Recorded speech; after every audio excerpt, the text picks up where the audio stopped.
It all started innocently enough, as these things often do. My husband, Peter, and I had been married for nearly a decade, and life had settled into a comfortable routine. Peter's nephew Jacob had just graduated from college and was looking for a job. Since he was trying to save money, Peter suggested he stay with us for a few weeks while he figured out his next move. I didn't think much of it at the time. After all, Jacob had always been the quiet one at family gatherings, polite but distant. He was just a kid when I first met him, and even now in his mid-20s he still had that boyish charm. At first, having Jacob around the house didn't disrupt things much. He was respectful, stayed out of our way, and spent most of his time applying for jobs. I would occasionally bump into him in the kitchen, or while he was lounging in the living room, but our interactions were brief. I was busy with my own life, managing my work, keeping the house in order and maintaining my marriage. But something shifted a few weeks into his stay. It was a rainy Sunday afternoon, and Peter had gone out to meet some friends. I was alone in the house with Jacob, who was quietly reading on the couch in the living room. I remember the moment vividly. I walked in to grab a book and noticed him glancing up at me, his eyes lingering just a bit too long. There was a spark. Something I hadn't expected. Something I hadn't felt in a long time. I brushed it off, telling myself it was nothing. But as the days went by, I started noticing subtle changes in Jacob's behavior. He would find excuses to be in the same room as me, whether it was asking for advice on his job search or offering to help with chores. His compliments became more personal, and his presence, once so neutral, began to feel charged. I wasn't sure if I was imagining it, or if there really was something unspoken passing between us. It wasn't long before Peter began working late more often, leaving Jacob and me alone in the house for extended periods. With each passing day, I became more aware of his presence, of the tension building in the air. It was as if the house itself had started to hum with an energy neither of us could ignore. We never touched Peter said anything inappropriate. But the silence between us grew heavier with each passing hour. One evening, after Peter had gone out again, Jacob and I found ourselves in the kitchen together. I was cooking dinner, and he offered to help, standing close enough that I could feel the warmth radiating from his body. Our hands brushed as we passed each other ingredients, and in that moment, I realized that this was more than just an innocent attraction. Something dangerous was brewing between us. I think I wasn't sure I was prepared to confront. "Thank you," I said, trying to sound casual as I handed him a plate. "You've been really helpful around the house." Jacob smiled. That same boyish grin I'd seen 100 times before, but this time, it felt different. "It's nothing," he said, his voice soft. "I like being around you." I didn't know how to respond. The air between us felt thick, almost suffocating. And for the first time, I realized just how close we had come to crossing a line we could never uncross. But we hadn't. Not yet, anyway. After that night in the kitchen, I began to notice Jacob more. His presence in the house, once so easy to overlook, now seemed almost magnetic. I told myself that I was being ridiculous. He was my husband's nephew, for heaven's sake. But the more I tried to convince myself that nothing was happening, the more I felt pulled toward him. Peter, blissfully unaware of the tension simmering between Jacob and me, continued his late work nights. The silence in the house, when he wasn't there, felt different now. Less like peace and more like temptation. Jacob and I still kept things polite and casual on the surface, but the unspoken undercurrent was always there, threatening to pull us under. It wasn't until the weekend that things started to spiral. Peter had gone on an overnight trip for work, and I found myself alone with Jacob once again. I had made plans with some friends, but they fell through at the last minute, leaving me restless and on edge. Jacob, sensing my mood, suggested we watch a movie together. I hesitated. It felt like crossing a line, even though technically it was just a movie. But I didn't want to appear paranoid or awkward, so I agreed. We sat in the living room side by side on the couch, with the TV glowing in front of us. At first it was easy enough to focus on the film, but as the minutes ticked by, I became more aware of how close we were sitting, the way his arm brushed against mine when he reached for the remote, the soft sounds of his breathing. Halfway through the movie I felt him shift closer. My heart began to race, and I told myself I should get up, make some excuse and leave the room. But I didn't. Instead I stayed, motionless, as the space between us disappeared. There was nothing overtly inappropriate in his actions, but the intensity of the moment was unmistakable. "I really appreciate you being here," Jacob said suddenly, his voice low. "I've been feeling pretty lost lately, but being around you, it makes me feel like things will be okay." I wasn't sure how to respond. There was a sincerity in his words, a vulnerability that caught me off guard. I felt an overwhelming urge to comfort him, to tell him that everything would be fine. But I also knew that I was teetering on the edge of something dangerous. "You've been through a lot," I said, choosing my words carefully. "It's normal to feel uncertain right now." He looked at me then, his eyes dark and intense. "It's more than that," he said softly. "I don't know how to explain it, but I've never felt this way before." My breath caught in my throat. This was it. The moment I had been dreading and anticipating all at once. I knew I had to shut it down, to create distance before things went too far. But instead, I found myself frozen, unable to speak, unable to move. Jacob leaned in, his face inches from mine. My heart pounded in my chest as the air between us seemed to crackle with tension. He wasn't touching me, but the closeness felt more intimate than any physical contact could have. I stood abruptly, breaking the moment. "I need to check on something in the kitchen," I said quickly, my voice sounding shaky even to my own ears. Jacob blinked, momentarily surprised, but then nodded. "Yeah, of course. I'll pause the movie." I rushed out of the living room, my mind racing. What was I doing? How had I allowed things to get this far? In the kitchen, I gripped the edge of the counter, trying to steady my breathing.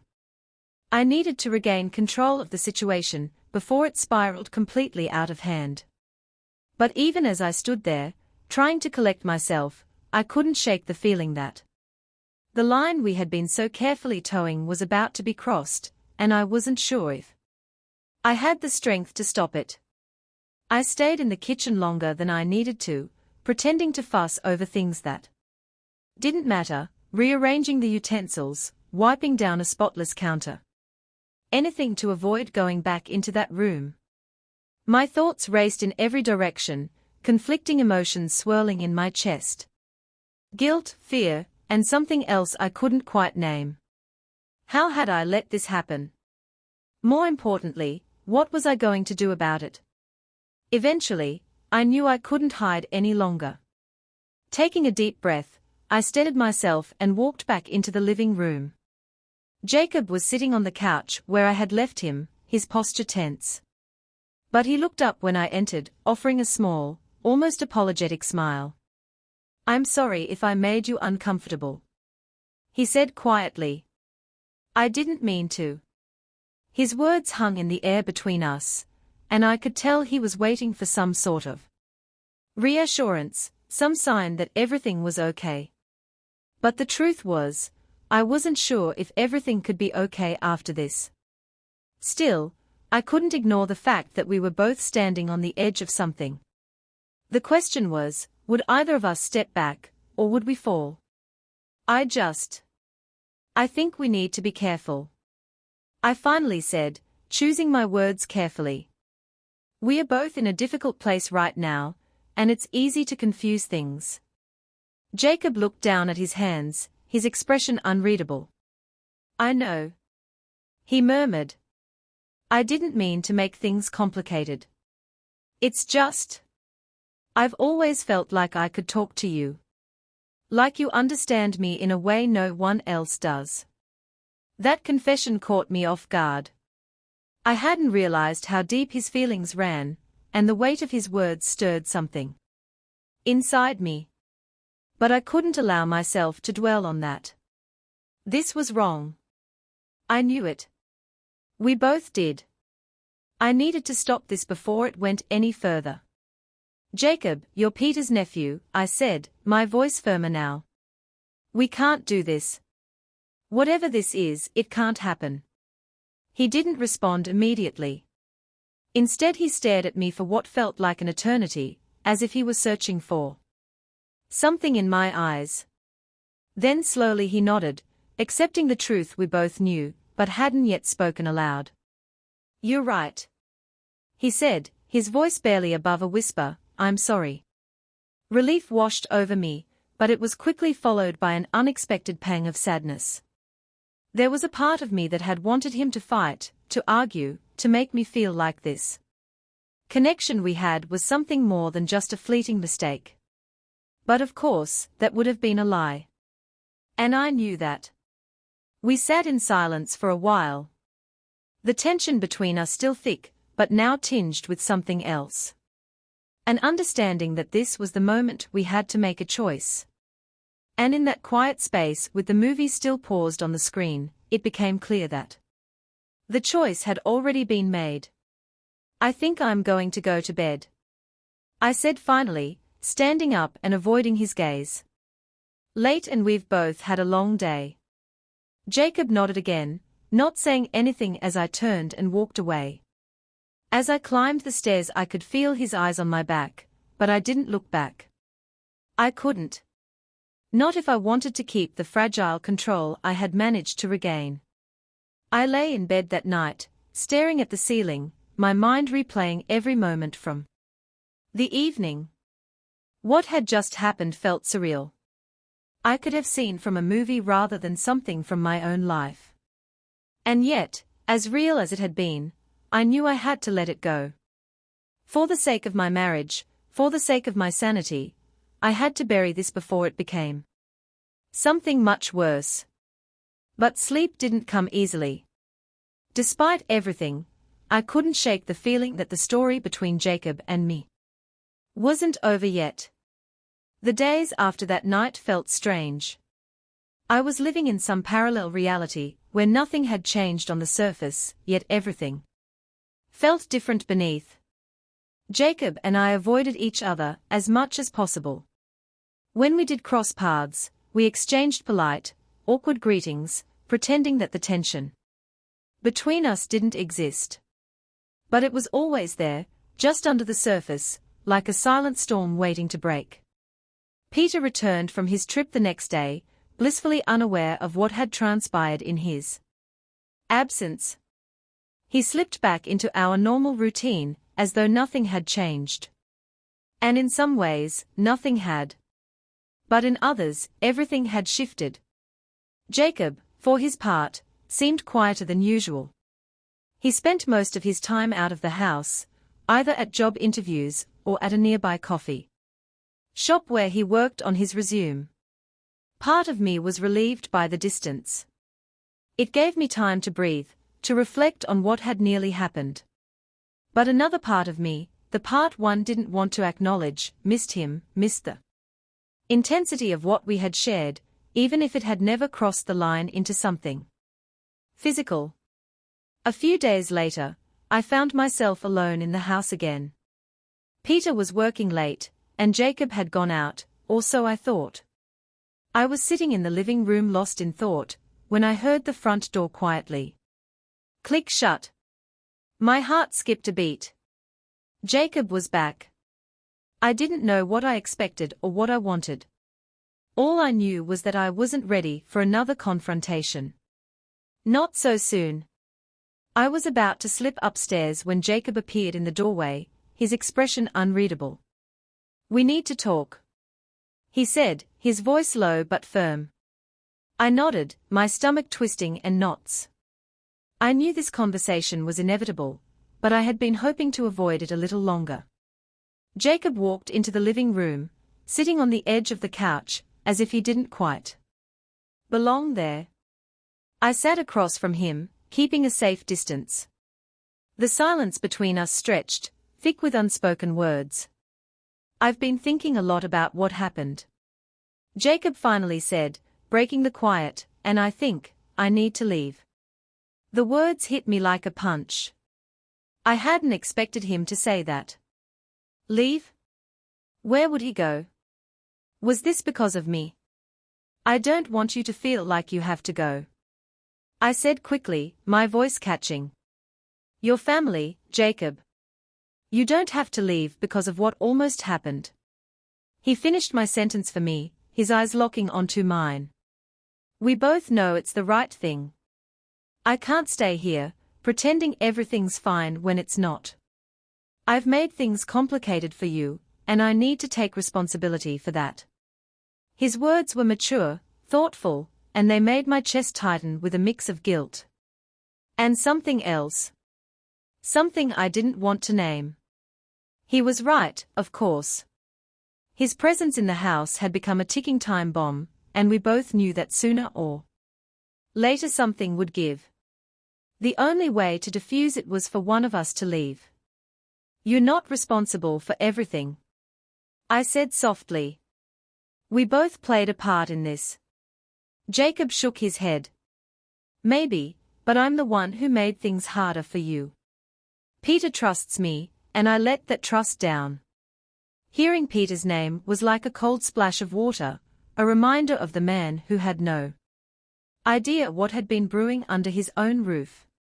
The shame of it all hit me hard, and I knew deep down that Jacob was doing the right thing. As much as I wanted to believe we could go back to how things were before, the truth was that we couldn't. "Not now." "When are you leaving?" I asked, my voice barely above a whisper. "I've got a friend in the city," Jacob said. "I'll crash with him for a while until I figure things out. I'll tell Peter it's because I found a job opportunity there. Something that makes sense." It was a clean exit. One that would spare Peter from ever knowing how close we had come to disaster. But as I sat there, listening to Jacob lay out his plan, I couldn't help but feel an overwhelming sadness. We had made the right choice, but it still felt like a loss. "I'll miss having you around," I admitted, surprising myself with the honesty in my voice. Jacob gave me a small, sad smile. "I'll miss you too. But this is for the best."